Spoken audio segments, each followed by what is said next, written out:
कि यदि आपके गांव में मल्लाह मछली का तालाब अपने नाम से किए हुए है, उसमें अपना व्यवसाय चला रहा है, तो यादव जाति के लोग जाकर के उसका मछली छीन करके ले आते हैं। पर्दे के पीछे बात करने के लिए ज़्यादा तैयार रहते हैं और उनसे पर्दे के पीछे बातचीत होती भी है, बहुत सारी इंटरनल बातें भी होती हैं, जिसके मायने आप समझ सकते हैं कि उन्हें ये डर लगा रहता है कि कहीं वो एक्सपोज ना हो जाए, कि जिस तरह का कमेटी बनाया गया है, उसके समीकरण गढ़े गए हैं, वो कहीं ना कहीं महागठबंधन पर भारी पड़ रहा है।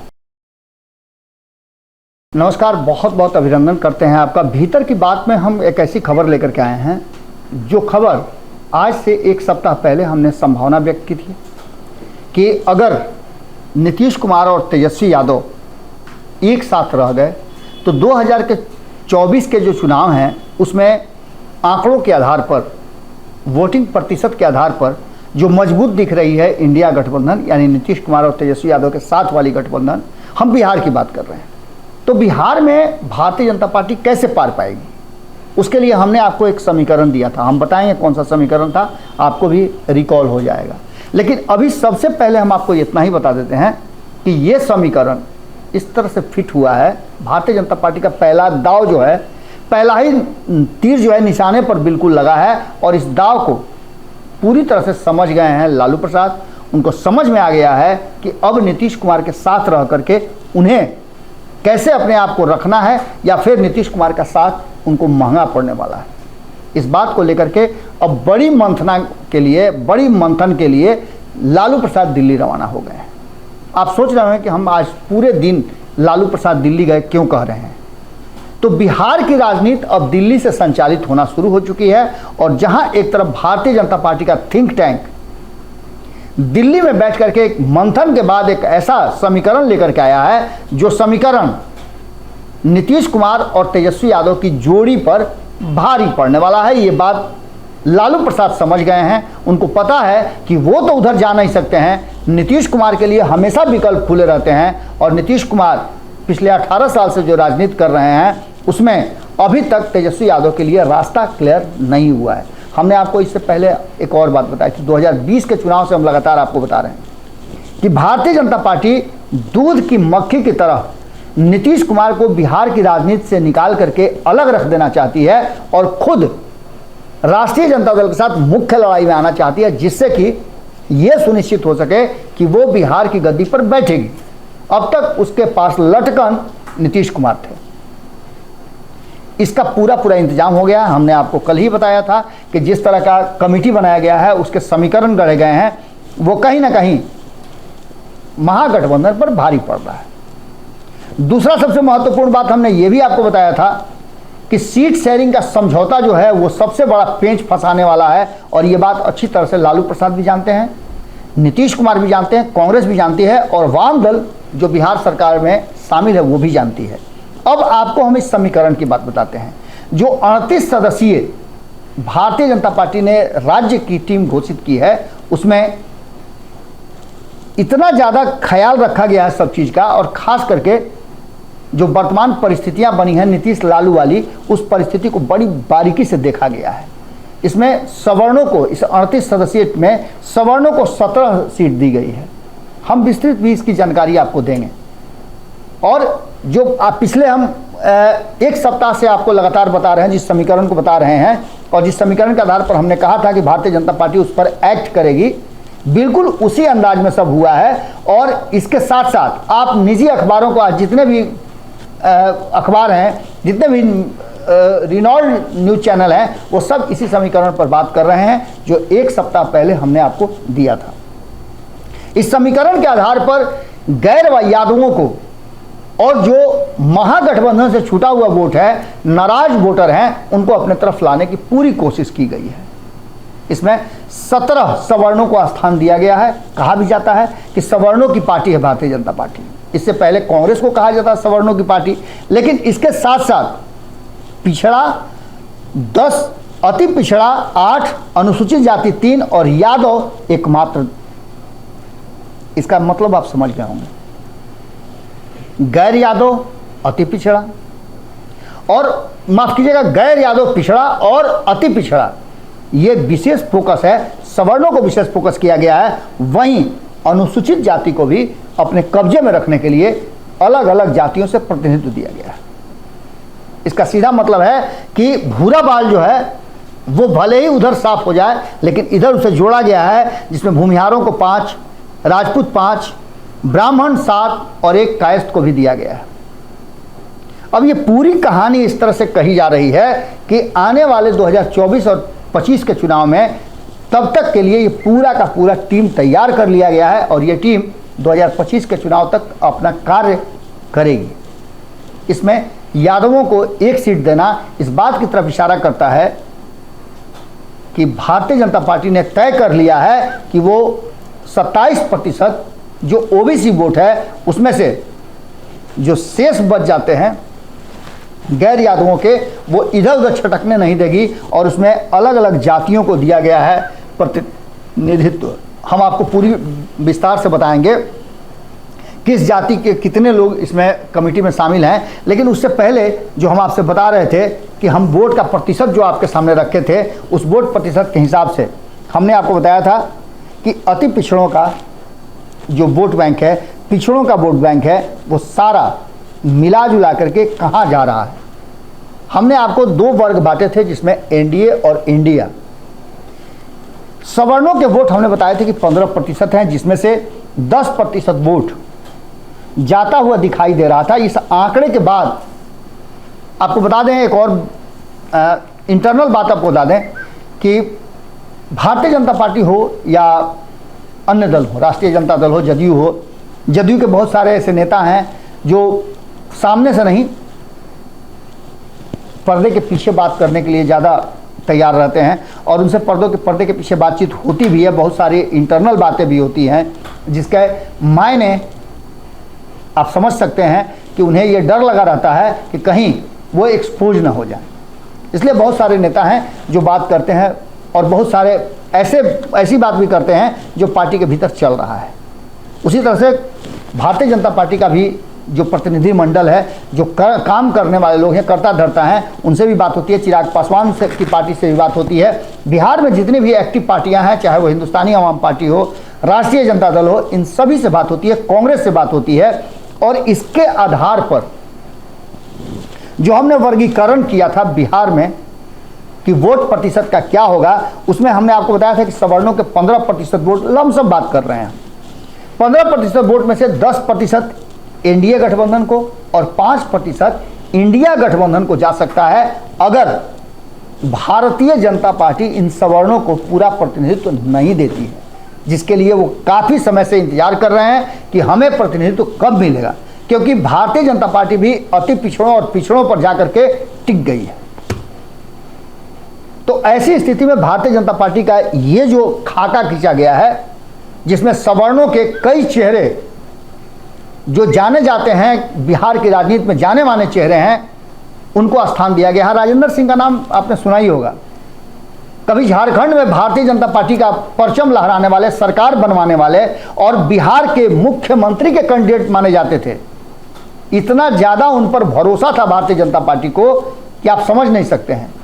लेकिन उनके साथ क्या कुछ हुआ, इस तह में हम नहीं जाना चाहते हैं, क्योंकि उनकी जो भारतीय जनता पार्टी में सबसे बड़ा जो परेशानी है वो ये है कि अगर कोई बहुत तेज़ी से आगे बढ़ रहा है तो उसका पैर खींचने में भारतीय जनता पार्टी के लोग लगे रहते हैं, जिससे वो धड़ाम से गिर जाए और वो एक स्टेप ऊपर हो जाए। सम्राट चौधरी के साथ भी यही हो रहा था। लेकिन केंद्रीय नेतृत्व को ऐसा लगा कि नीतीश कुमार को जवाब देना है, तो एक ऐसा चेहरा चाहिए जो नीतीश कुमार को सीधे जवाब दे सके। पूरी टीम, पुरानी टीम को हटा देने का मतलब आप समझ सकते हैं कि भारतीय जनता पार्टी का स्टेट ऑफ माइंड किधर है। उसके अलावा कई ऐसे चेहरे हैं, ललिता कुशवाहा महिला है, मुखर होकर के बोलती हैं। हमने आपको इधर बीच में खबरों में दिखाया कि जो टास्क उन्हें दिया था पार्टी ने, उस टास्क को इतना, मैंने क्या बताऊं, एक महिला जैसे अपने घर को संभाल करके रखती है, वैसे उन्होंने पार्टी की आइडियोलॉजी, पार्टी की विचारधारा घर घर तक पहुंचाया। उसका इनाम उन्हें मिला। इसके अलावा सवर्णों की बात कर लें तो सवर्णों में एक लंबी लिस्ट है। जिन सवर्णों को इसमें स्थान दिया गया है, उनमें से आपको बता दें कि जिस तरह की चीज़ें सामने आ रही है उसमें भूमिहार जाति से जगन्नाथ ठाकुर हैं, रीता शर्मा हैं, संतोष रंजन है, धीरेन्द्र सिंह हैं। वहीं राजपूत समाज से राजेंद्र सिंह हैं, नूतन सिंह हैं, अमृता भूषण हैं, त्रिविक्रम सिंह हैं और आशुतोष शंकर सिंह हैं। तो ब्राह्मण में 7 ब्राह्मणों को जो रखा गया उसमें मिथिलेश तिवारी हैं, संतोष पाठक हैं, राकेश तिवारी हैं, दिलीप मिश्रा हैं, ज्ञान प्रकाश ओझा हैं और सरोज झा हैं। तो वहीं एक राजेश वर्मा को कायस्थ समाज से भी जोड़ा गया है। और ये हमने आपको पहले ही बताया था कि भारतीय जनता पार्टी अब इस बार स्ट्रेटेजिकल मिस्टेक जो अब तक करती रही है नीतीश कुमार के भरोसे, नीतीश कुमार हमेशा अपने 16% वोटों पर राज करते रहे हैं, उसे तोड़ने का नेक्सस कैसे होगा। तो यहाँ सवर्णों की बात है तो अति पिछड़ा समाज के 25% जो वोट हैं उन वोटों में से भारतीय जनता पार्टी कैसे अधिक ले सके। हमने आपको बताया था आज से 1 सप्ताह पहले कि 20% वोट कैसे उसके पास आए, इसके लिए वो पूरी तैयारी कर रही है और ये प्रचारित करने का भी काम किया जा रहा है, जिसमें आग में घी का काम नीतीश कुमार कर रहे हैं। बार बार अपनी ही सरकार के सहयोगी राष्ट्रीय जनता दल के कई मंत्रियों को किनारा लगाना, कई नेताओं को किनारा लगाना, उन्हें भ्रष्टाचारी बताना और उनके भ्रष्टाचार को कहना हुआ है कि नहीं हुआ है ये तो अलग जांच का विषय है। लेकिन एक तरफ जहां खुद तेजस्वी यादव के स्वास्थ्य विभाग पर उनके द्वारा की गई ट्रांसफर पोस्टिंग को निरस्त करना, आलोक मेहता पर आरोप लगाते हुए कि भ्रष्टाचार हुआ है, उनके द्वारा किए गए तबादलों को रोक देना, लगातार शिक्षा विभाग पर हावी होना, इसके अलावा भी कृषि विभाग से लेकर के आप सहकारिता विभाग तक देख लीजिए, इसके बाद और भी जितने भी विभाग आपको नजर आ रहे होंगे जो राष्ट्रीय जनता दल की तरफ है और राष्ट्रीय जनता दल के नेता जो नीतीश कुमार के करीब हैं। एक सज्जन ने तो यहाँ तक ये बात कही, जो राष्ट्रीय जनता दल के कोर मेंबर हैं वो किसी भी परिस्थिति में राष्ट्रीय जनता दल चाहे जिस रास्ते पर चली जाए वो साथ नहीं छोड़ने वाले हैं। उन्होंने कहा कि सिर्फ और सिर्फ जो 16-17 मंत्री हैं उसके अलावे कोई भी इस गठबंधन का हिस्सा नहीं है।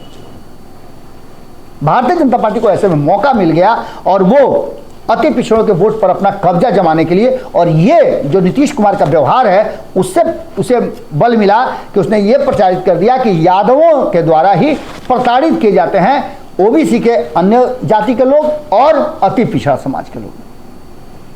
अगर आपके गांव में मल्लाह, ये बातें अक्सर आम लोगों तक पहुंचाई जा रही है कि यदि आपके गांव में मल्लाह मछली का तालाब अपने नाम से किए हुए है, उसमें अपना व्यवसाय चला रहा है, तो यादव जाति के लोग जाकर के उसका मछली छीन करके ले आते हैं। ये प्रचारित किया जा रहा है और ये चीज़ें तेजस्वी यादव को कहीं ना कहीं डैमेज कर रही हैं। इसको पूरी तरह से भारतीय जनता पार्टी समझ गई है और उन्होंने अपने इस गठबंधन संगठन में अति पिछड़ों को प्रतिनिधित्व दिया है, जिसका हमने आपको बताया था कि 25% वोट कैसे भारतीय जनता पार्टी के पास जाए। इस 25% वोट में से 20% उसको लेकर के अपनी स्ट्रेटजी बना रही है और इस जो स्टेट संगठन है उसमें आपको देखने को मिलेगा। वहीं दलितों की बात करें तो दलितों को भी अच्छा खासा प्रतिनिधित्व दिया गया है, जिसमें 8% दलित और एनडीए गठबंधन में भी 2 दलितों को शामिल करना अलग अलग जाति से ये बताता है, हालांकि 3 लोग हैं लेकिन एक ही जोड़ करके चलिए आप एलजेपी को, तो उनके जो वोट हैं 8% के आसपास, उन वोटों में से 6% वोट हमने आपको बताया था 1 सप्ताह पहले कि भारतीय जनता पार्टी में कैसे जाए उसकी पूरी तैयारी कर रही है।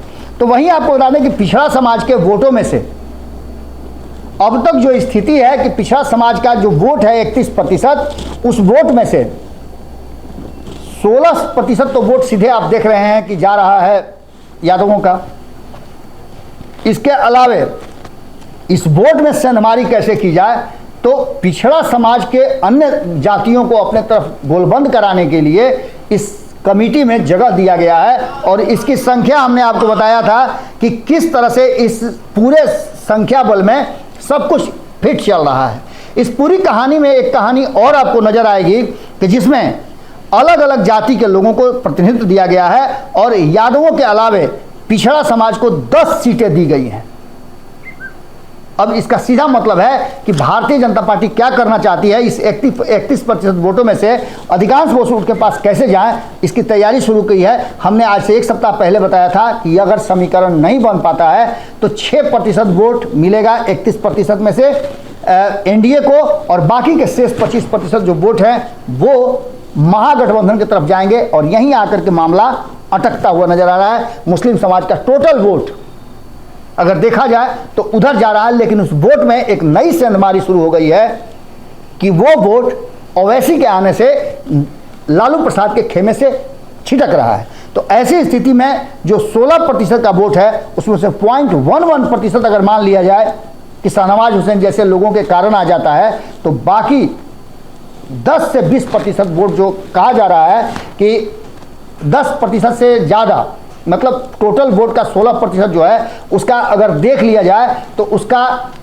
30% वोट भी यदि ओवैसी काट लेते हैं तो यहाँ भी लालू प्रसाद डैमेज होंगे। और लालू प्रसाद को ये बात समझ में आ गई है कि नीतीश कुमार के साथ रहने का घाटा उन्हें क्या झेलना पड़ेगा। एक तरफ जहाँ नीतीश कुमार उनके साथ हैं, सरकार के मुखिया हैं, वहीं दूसरी तरफ उनकी टीम को जो कि तेजस्वी यादव ने A to Z बना करके बदलने का कोशिश किया, उसमें सबसे पहले सवर्णों पे नीतीश कुमार ने हमला किया और अब अलग अलग समाज पर, कुशवाहा समाज पर हमला किया, यादवों पर हमला किया। और जिसका आप जान रहे हैं कि अभी बिहार में अगर सबसे एग्रेसिव राजनीति कुछ हो रही है तो वो कुशवाहा राजनीति है। भारतीय जनता पार्टी ने इसे समझ लिया और एक लाइन से आप देख लीजिए कि कुशवाहा समाज के नेताओं को प्रतिनिधित्व देना इस बात की तरफ इशारा कर रहा है, जिसमें ललिता कुशवाहा हैं, रत्नेश कुशवाहा हैं, जितेंद्र कुशवाहा हैं और खुद जब प्रदेश अध्यक्ष कुशवाहा हैं तो आप समझ सकते हैं कि इसमें किस तरह की बात है। और भारतीय जनता पार्टी ने अपने गठबंधन में भी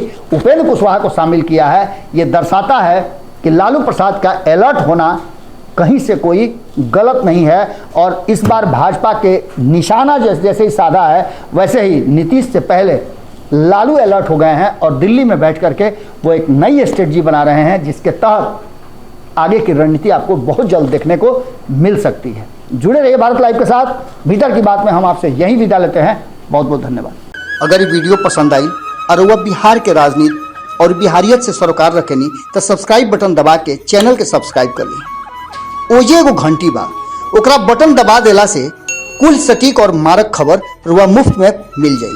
अगर रुआ पत्रकारिता के हमनी के नया प्रयोग में सहयोग कर चाहतानी तो ज्वाइन बटन दबा दी। पेटीएम नंबर नोट कर ली 9386816700। धन्यवाद।